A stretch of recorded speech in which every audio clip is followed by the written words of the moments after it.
what? I'm sick of this wallpaper. Show me something new, something fun. No. No. Tempting, but no.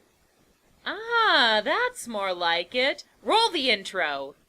Greetings, mortals. Welcome to another session of the Infernal Court in musical hell. I'm Diva, your judge, jury, executioner, and convenient supernatural plot device. Sometimes, a talented person overreaches themselves to disastrous results.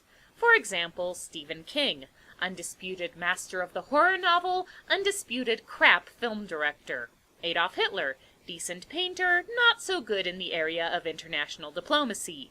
And Drew Carey, good comedian and host, but as demonstrated by our next offender Geppetto, not the person you want to hire as a leading man for your musical. Odds are, if you've heard of Disney's 2000 made-for-TV retelling of Pinocchio, or more accurately, Disney's own heavily sanitized and watered-down version of the same, it's because of Carey himself, who has been quite open with his embarrassment about the project. World's worst things to say or do on a romantic date. Hope you don't mind. I thought we'd just sit at home here and watch Geppetto. But that aside, if you looked at the film's IMDb page, you wouldn't be blamed for thinking it sounds kind of promising. There is some credible music theater talent in the ensemble, and the score is by none other than Stephen Schwartz, who a few years down the line would be involved in an even more successful perspective flip of a famous story. But Disney themselves have proven that talented actors and good music can still result in a lousy movie. Did they strike out again with this one?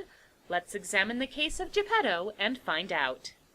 This is the story of that important but overlooked character, Geppetto. That's me, Pinocchio's dad. Aren't there things you ever wondered about me? Actually, no. I have wondered what people made of a talking fox, and why Gideon could stand upright and wear clothes but Figaro couldn't, and why Pinocchio didn't turn into a wooden donkey, and speaking of, is that coachman still out there turning juvenile delinquents into animals, because seriously, that's a terrifying prospect. But Geppetto never really captured the imagination. Geppetto's backstory is what you'd expect. He's a toy maker, his creations are beloved by all the children in the multi-ethnic, vaguely Renaissance village of Villaggio.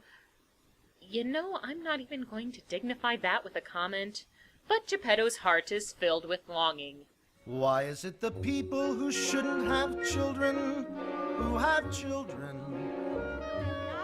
Why is it the people who don't know how lucky they are who are blessed? So let's get it out of the way. Yes, Drew Carey is really miscast in the movie's title role, and he's obviously uncomfortable in it. This becomes clearer when you learn that Carey was Disney's third choice for the part, after Steve Martin and Robin Williams. Both of those actors could balance great comic timing with a certain paternal warmth and approachability. Carey has good comic sense, but his snarky, slightly cynical demeanor doesn't make him a good fit for the lovable toy maker and wannabe father. In fact, it gives some of his early lines the wrong kind of undertone. Sophia! Oh, I've been thinking about you all spring. That's nice. Mommy says a girl named Megan has you on her list. As far as singing goes, while Carey can hold a tune well enough, his voice is more the kind that you'd want to hear singing, say, Marcellus Washburn or Pseudolus. It's not suited for the sentimental ballads Schwartz has written for Geppetto, and he doesn't really give the songs any dramatic impact. He's not singing from the heart so much as he is muddling through the piece as best he can.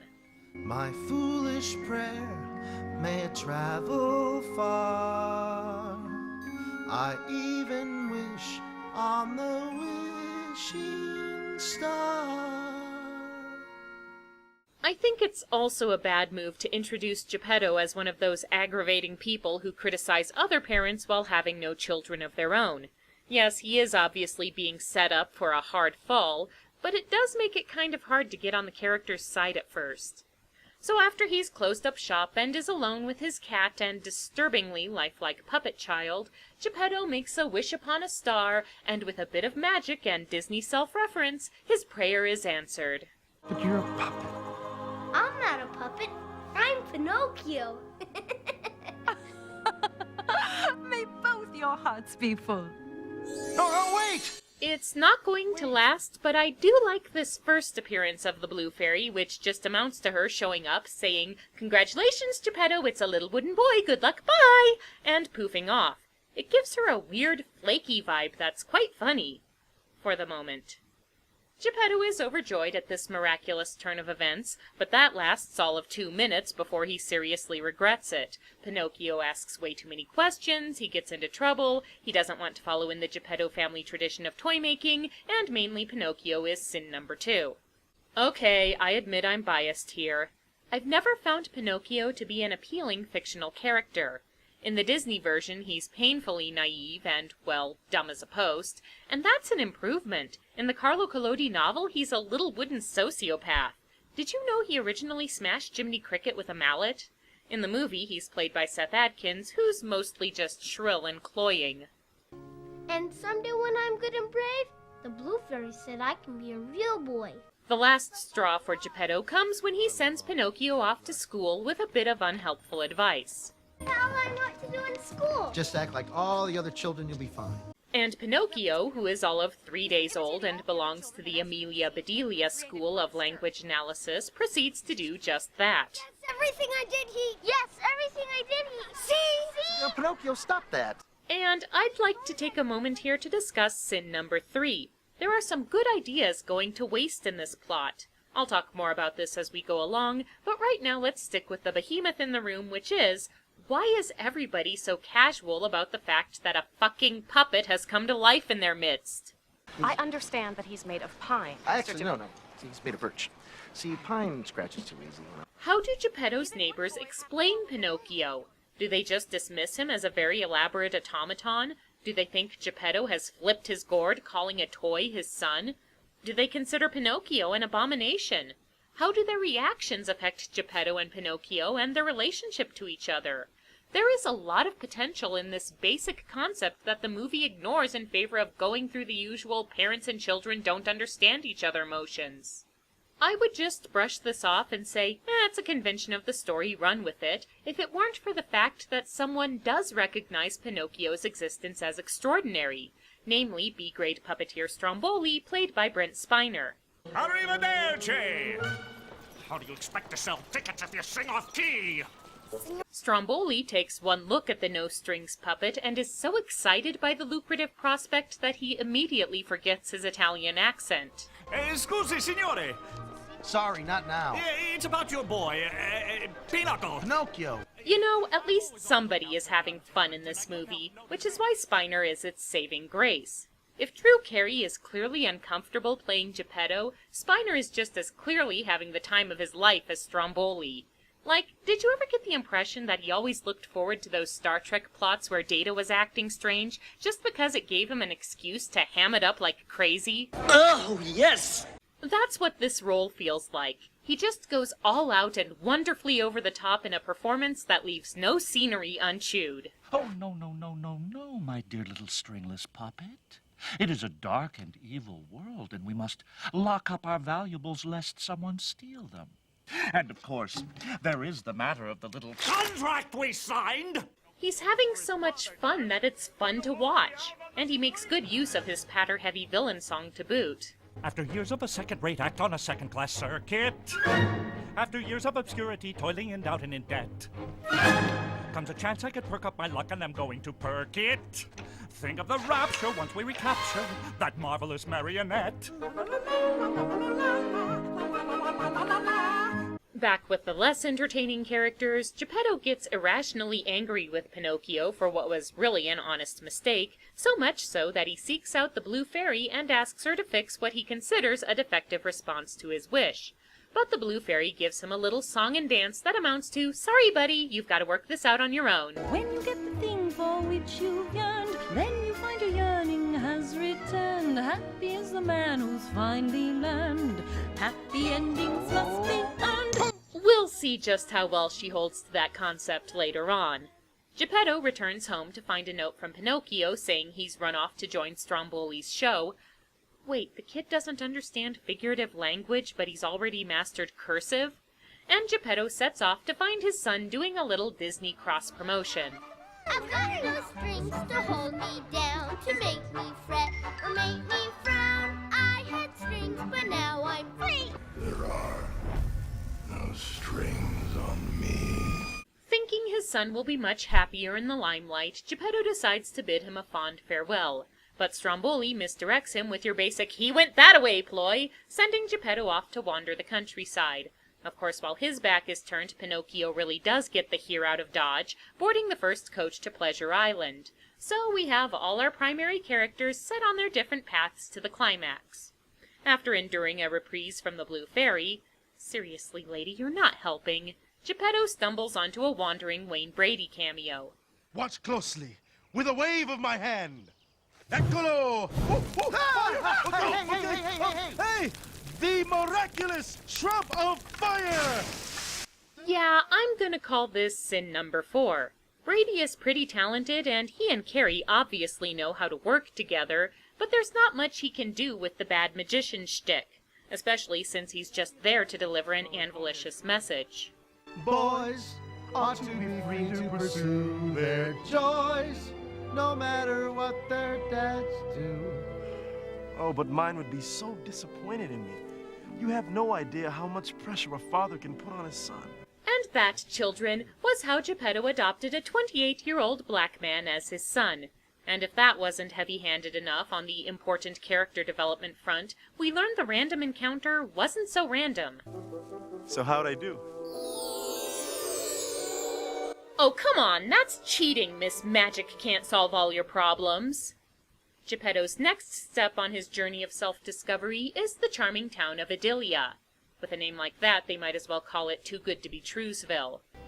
Yes, Lorenzo. I promised to help Mother prepare the liver and the Brussels sprouts, and Grandpa's going to tell me a story again. May I please be excused from playing? Of course you may. Yeah, they lay it on pretty thick here. So what's the story, you're wondering? Brainwashing, robots, brainwashed robots? As it turns out, all the town's children are the work of Professor Buon Ragazzo, who manufactures idealized tots in his steampunk calliope, while Schwartz gets nicely satirical in the lyrics. Satisfaction guaranteed. Have a child who pays you heed. From a smart mouth kid with individuality, you're freed. Feed him any fool opinion, teach him any crackpot creed. That's guaranteed. And again, the concept of the Stepford kids here is more interesting than the story it's in service of. What happens if parents in Adelia do happen to have natural-born children? What if the perfect children started turning into creepy, uncanny valley sociopaths, or even just normal? Have the parents become so used to their docile, idealized offspring that they've completely forgotten how to be parents? What's it like in a town where every child is some kind of prodigy or another? And what happened to those spare kids that Buon Ragazzo made during his big song? This town is sitting on a speculative fiction gold mine, but all they get to do is hand Geppetto his "see, a perfect child wouldn't be so wonderful after all" lesson and disappear over the horizon. So Geppetto walks away from Omelos, still looking for the... Ugh, that's it, Blue Fairy. You have definitely worn out your welcome. And I know you're trying to expand the only major female role in the story, but she doesn't do anything other than annoy Geppetto and sing her one song over and over again. Just because it's magic, if you disregard it, even with my magic. Besides, isn't she kind of sending a mixed message? Good Geppetto, you must solve this problem on your own. Here, let me arrange some teachable moments and explain important plot points and do everything I can to help make things easier for you. So with the Blue Fairy pointing the way, Geppetto gets to Pleasure Island, overseen by special guest villain Usher. Shouldn't, and can't, and don't, and mustn't, and ought evaporate. And fun's the only biz, guess what? There is. We got magic to do, just for you. We got miracle things to play. Geppetto searches for his son, and finds something to replace CGI Odette in my nightmares, unaware that Stromboli is also there looking for the boy. Out of my way.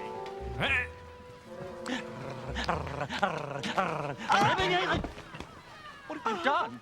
I vote we follow these two for the rest of the movie. Alas, it's not to be, as Geppetto learns about the whole turning boys into donkeys thing, which gets triggered when the kids ride the Pleasure Island roller coaster. Geppetto tries to warn Pinocchio, but gets a badly delivered telling off for his trouble. I heard what you said about me, that I was a big disappointment. You didn't want me? Well, now I don't want you. Of course, Geppetto is right, and Pinocchio does start making a jackass of himself, so Geppetto follows him. Wait, why doesn't the roller coaster turn him into a donkey, too? Is there a sign that says you must be this tall to avoid horrible transmogrification? But he's too late to save Pinocchio from the cargo ship, so he sets off in pursuit. I was mulling this over when I sensed I was not alone. Help! Really? This is how you choose to show the big action scene of your movie? I know this is just a television special, but come on, you're Disney. You can certainly spring for something a bit more elaborate than that. Geppetto is in the belly of the beast, along with the de-donkeyed Pinocchio. So the curse just washes off with water? Man, some farmer is going to be very surprised after the next rainstorm. And now comes the time for the standard makeup song. And if I could go back now and do it again, think I might this time get it right this time. The problem is, Pinocchio and Geppetto have spent most of the movie apart from each other, so their relationship never really had the chance to develop. As a result, this new understanding between them means less than it should, because we haven't seen them grow together. Geppetto figures that if they tickle the whale's uvula, it will puke them out into the open. All they need is something long enough to reach. Ask me a question, anything. What's your name? My name is Woody McGoodhead. Hey, that looks like fun. Let me try. Gamergate is entirely about journalism ethics. The YouTube comments section is a great place for insightful observation and rational debate. The Hobbit had enough story to sustain 3 movies.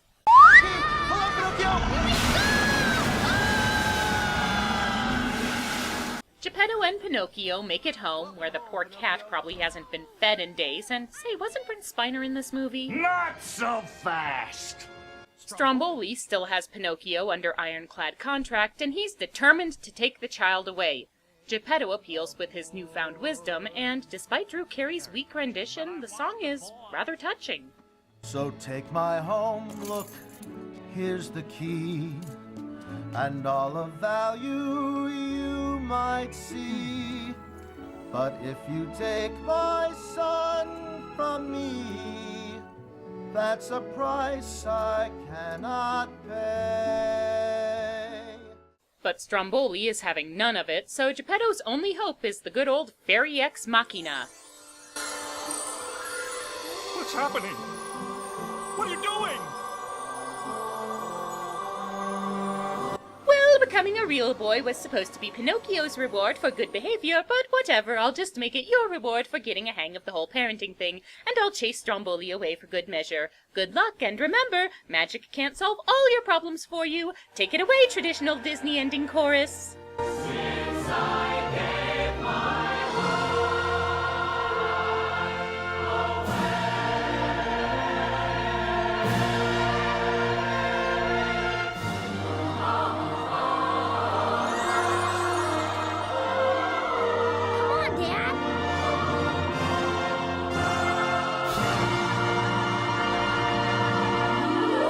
Okay, I'll fix your sign too, but that's absolutely as far as I go. Once again, magic can't solve everything. You have to do things on your own. Bye!